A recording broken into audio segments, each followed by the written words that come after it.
Hello there, ladies and gentlemen, Sigval here and welcome back to another video. So in this one we're going to take a look at some more Sorite fights, and we're going to start off with killing off the Heroic 1 boss Superman. And I kind of regret using Zatanna because, as you will see in this video, that might not have been so necessary. But nevertheless, we have Harley with Dark Metal cards, we have Zatanna with I think Nora's Snow Glove, so she can heal a bit, or I don't know exactly what. I'm not sure if I gave her the Zatanna's Puppet or if I put the Zatanna's Puppet on EPI, but yeah, it doesn't matter on which one of them it is. I think it's sort of Salvation on Zatanna actually for Power. Yes, that's sort of Salvation on Zatanna.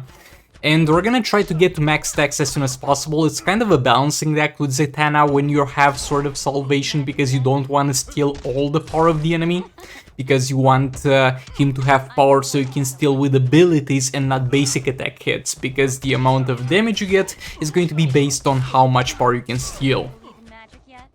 And we're almost at full stacks. I think 2 more casts are gonna do it.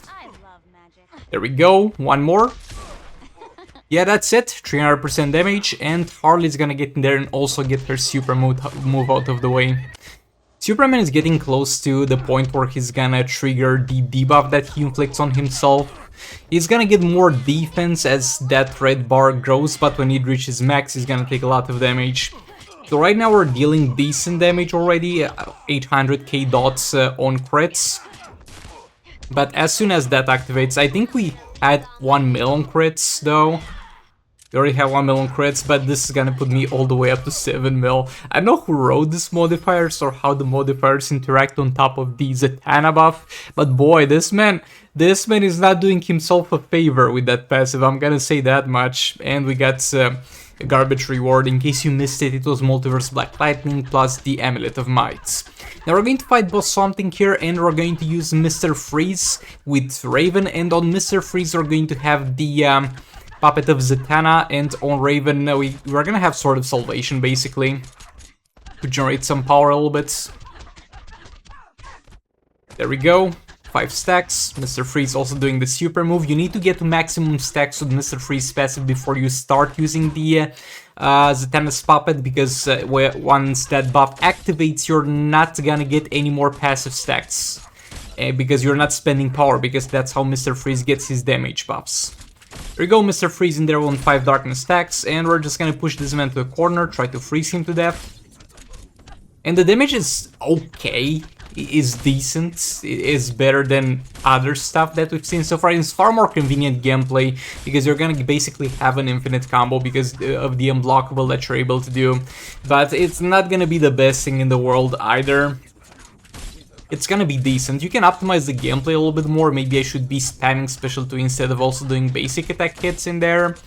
And it's a reasonable amount of damage, but definitely not worth using with Raven. This man did not deserve a Raven on this one. I was expecting an easy one-shot, and yeah, it's not gonna be it. And with Zatanna's Puppet, it's not gonna get better than this, because Mr. Freeze can get a lot of these stacks already in terms of the debuffs. I guess for him it's gonna get a little bit better, but as we upgrade that, it's also gonna receive more attack from the base value of attack split for the team, and that's going to really not make the base attack that you're getting mean that much. So yeah, Mr. Freeze plus Raven with Hand of Zatanna is not that great. Not terrible, but not that great. Now moving on to the next fight, we're gonna have Manta here trying to clean up something, and Manta is gonna have the Jokerized Batarangs, and those are going to allow him to have 4 fast stack hits, and at the same time are going to allow him to inflict the poison debuff on the enemy that's going to make us deal more damage on basic attack hits.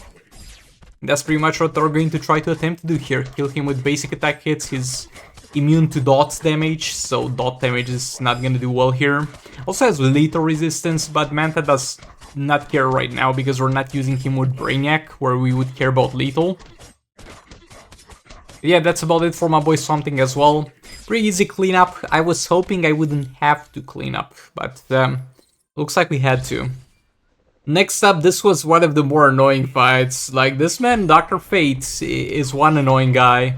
He's not hard, but he's inconvenient to fight. We have the Battle on the Ground here, and the mistake I did, admittedly, is that I forgot that she's gonna get her gear bonuses disabled. Because I have the Zatanna's Puppet on her to get her that additional attack, because that additional attack might matter a bit on her, more than on other characters, but this man disables the gear bonus for my characters, and that makes me have basically no crit chance and no crit damage on the dot value, so the attack is not really doing much for me. I should have used the Dark Metal cards on her, or simply not use this team against this man and use it somewhere else and use something else against this man. Still it for regrets. Also the increased tag-in timer is not gonna do well for this team, because Battle on the Drowned, at the very least my Battle on the Drowned, is not gonna do well if she stays a lot in combat. She wants to get in there and out as soon as possible, and she can't combo interrupt really against this man to get that. I can somewhat combo interrupt him with Battle Laughs, but that's a risk that's more times than not worth taking. But with that Battle on the Drowned, is not gonna work well. Also, you're gonna see that randomly when he does a jump attack, and somebody pointed that out, that is because of the jump attack, we're going to lose the maximum stacks of the Zatanna's Puppet.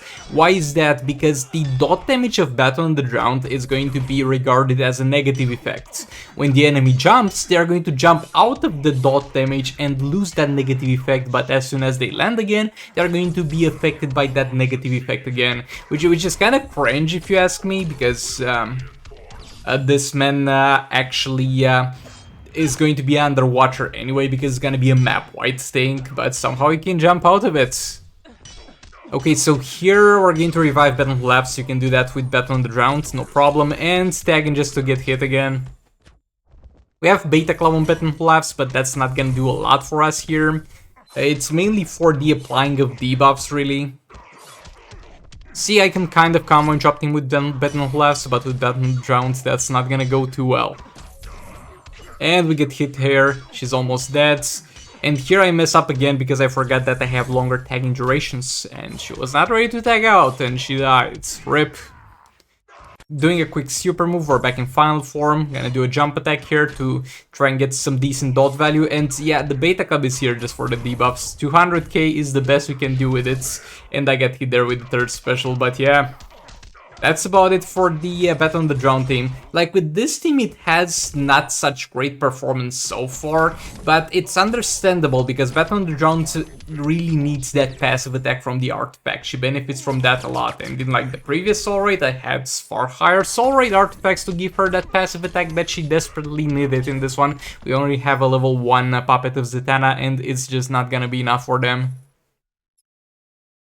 Moving on to the next one, we're going to have Martian Manhunter Silver Banshee. It's gonna be dog shit, by the way.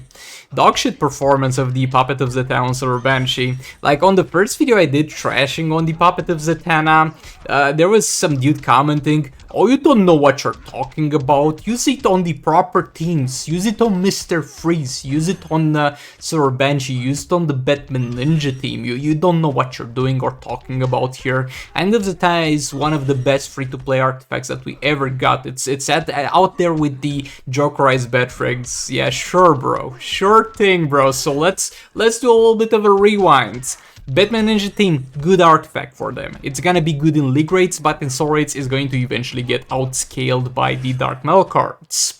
Silver Banshee, it's dog shit. Like, it functions in terms of the infinite power and the unblockable, but the damage is not there. You're simply gonna barely do damage with this artifact. And not having the guaranteed crits on Silver Banshee is gonna kinda suck. But yeah, I could have used on Martian Manhunter, I guess, Dark Metal cards, but we're using Beta Club on him to get to negative effects on the enemy, and without that I couldn't trigger the Puppet of Zatanna. And on Mr. Freeze, I mean, it's better than the Dark Metal cards. It's somewhat of a decent artifact, yet again, it'll perform far better in league rates. But in soul rates, it's okay. Now, you have a reason to use Mr. Freeze if he has been lying in your roster for no reason, but it's still not good enough for you to go out of your way to get him. So yeah, Puppet of Zatanna is honestly, overall, an above average artifact, but not a good one, not a very good one, definitely not on the level of Jokerized Batrings.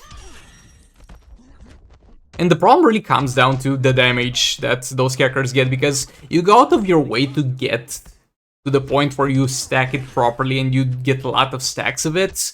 And once you do that, once you finally fine-tune your team for you to trigger that infinite power, it's simply not enough damage. And this is not gonna get better with the levels of the artifact, because the more levels of the artifact you're gonna get, the more passive attack the artifact is gonna give, and the better the Dark Metal cards is going to scale. So you might reach a point where you're better off putting that on a supporting character and using Dark Metal cards on your main character.